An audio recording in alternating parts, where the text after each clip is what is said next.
ዛሬ በአመሻሹ ላይ እንግዲህ ትምህርት ሚኒስቴር አዲስ መረጃን ይዞ መጥቷል ማለት ነው። በ2018 ወደ ዩኒቨርሲቲ የሚገቡ ተማሪዎችን መቁረጫ ነጥብ እንግዲህ ዝቅ አድርጎ ይዞ መጥቷል ማለት ነው። በዛሬ ቪዲዮአችን እንግዲህ ምን አይነት መረጃ አለ እንዲሁም ደግሞ መቁረጫ ነጥቡ ስንት ሆነ የሚለውን ነገር በሰፊው የምንመለከት ይሆናል ማለት ነው። ላይክ እና ሰብስክራይብ እንዲሁም ደግሞ የቴሌግራም ቻናላችንን ጆይን በማድረግ ቪዲዮን ጀምሩት ማለት ነው። ሁሉንም መረጃዎች አንድ ባንድ መስከረም 20 እንግዲህ አመሻሹ ላይ ትምህርት ሚኒስቴር አዲስ መረጃን ይዞ ብቅ ብሏል ማለት ነው።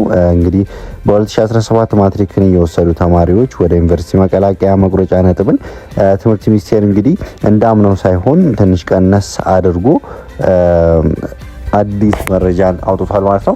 እንግዲህ ያወጣውን መረጃ አንድ ባንድ የምናይ ይሆናል ማለት ነው። ላይክ እና ሰብስክራይብ በማድረግ አሁንም ጀምሩት ይህን ቪዲዮ። እንግዲህ በዘንድሮ ዓመት ወደ 2018 ዩኒቨርሲቲ የሚቀላቀሉ ተማሪዎች እንግዲህ ማምጣት ያለባቸውን ነጥብ ተናግሯል ማለት ነው። በሱ ላይ እንግዲህ አንስተን የምንወያይ ይሆናል። እዚህ ስክሪኑ ላይ እንግዲህ እንደምታዩት የ2018 የትምህርት ዘመን ወደ ከፍተኛ ትምህርት መግቢያ ውጤትን ይመለከታል ይላል።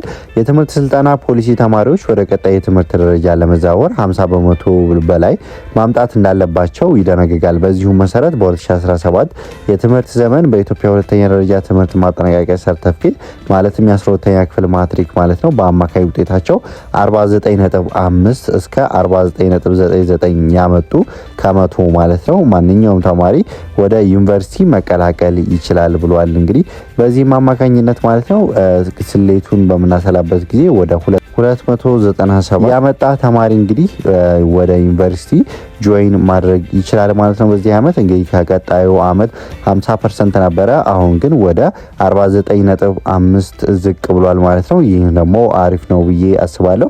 ለሪሚዲያል ተማሪዎችም እንግዲህ ዝቅ ይላል ብዬ አስባለሁ ማለት ነው። ስለ ሪሚዲያል ምንም አይነት ነገር አልወጣም። ነገር ግን የተለያዩ አዳዲስ መረጃዎች እንዲደርሳችሁ ቴሌግራም ቻናላችንን ጆይን ብታደርጉት በጣም ፈጣን የሆነ መረጃ ለእናንተ የምናደርስ ይሆናል። እንዲሁም ደግሞ ዩቲዩብ ቻናላችንን ሰብስክራይብ አድርጉት። በጣም ፈጣን የሆነ መረጃም በዚሁ በቪዲዮ የምናደርስላችሁ ይሆናል ማለት ነው። ስለ ሪሚዲያል አዲስ ነገር ካለ የምናሳውቅ ይሆናል። ነገር ግን ከ287 ጀምሮ ያመጣችሁ ከ297 ጀምሮ ያመጣችሁ ሁላችሁም ተማሪ ማለት ነው ወደ ዩኒቨርሲቲ ጆይን ማድረግ ትችላላችሁ።